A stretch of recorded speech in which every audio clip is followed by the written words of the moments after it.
J'aimerais vous expliquer ici à grands traits comment fonctionne le quantitative easing mis en pratique par la BCE depuis janvier 2015 et inspiré de ce qu'ont fait avant elle les banques du Japon, d'Angleterre ou encore la Fed. Commençons par une définition. Pour une banque centrale, pratiquer le quantitative easing, ou plus simplement le QE, signifie racheter massivement des titres de dette publique et privée auprès des banques, des compagnies d'assurance et autres fonds d'investissement. Alors pourquoi parle-t-on de politique non conventionnelle? Eh bien parce que la vocation normale de la BCE, c'est de fournir de la liquidité à très court terme aux banques via des opérations de refinancement d'une durée d'une semaine. En échange de ce cash, elle prend alors en pension des actifs qui servent de garantie. Autrement dit, elle ne les achète pas, mais les prend en contrepartie d'un prêt. Et tout cela est complété par un arsenal d'instruments de réglage fin.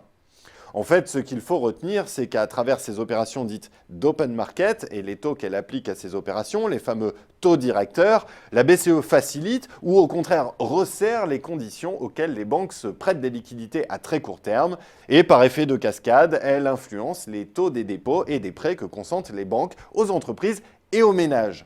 En résumé, à travers sa pratique conventionnelle, la BCE cherche à agir sur l'offre et la demande de crédit en manœuvrant principalement les taux d'intérêt.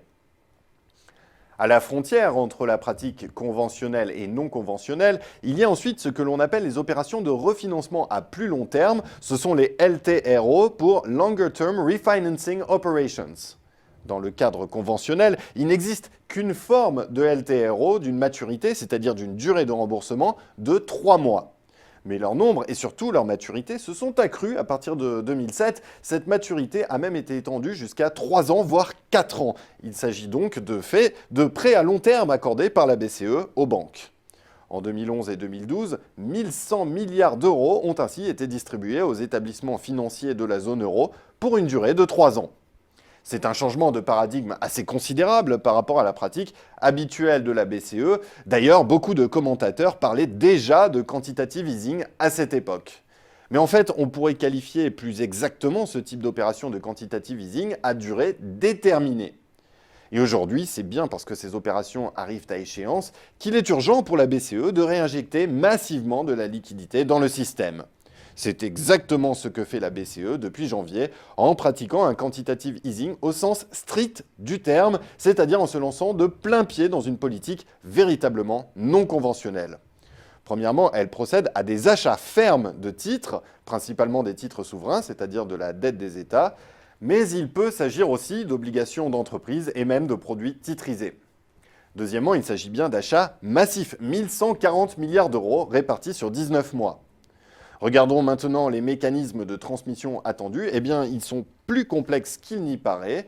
Lorsque la BCE achète massivement des titres souverains, son objectif n'est pas vraiment de prêter aux États en faisant jouer la planche à billets. La dette des administrations, d'ailleurs, en pourcentage du PIB, est en effet de stabilisation en zone euro et contingentée par les règles de stabilité.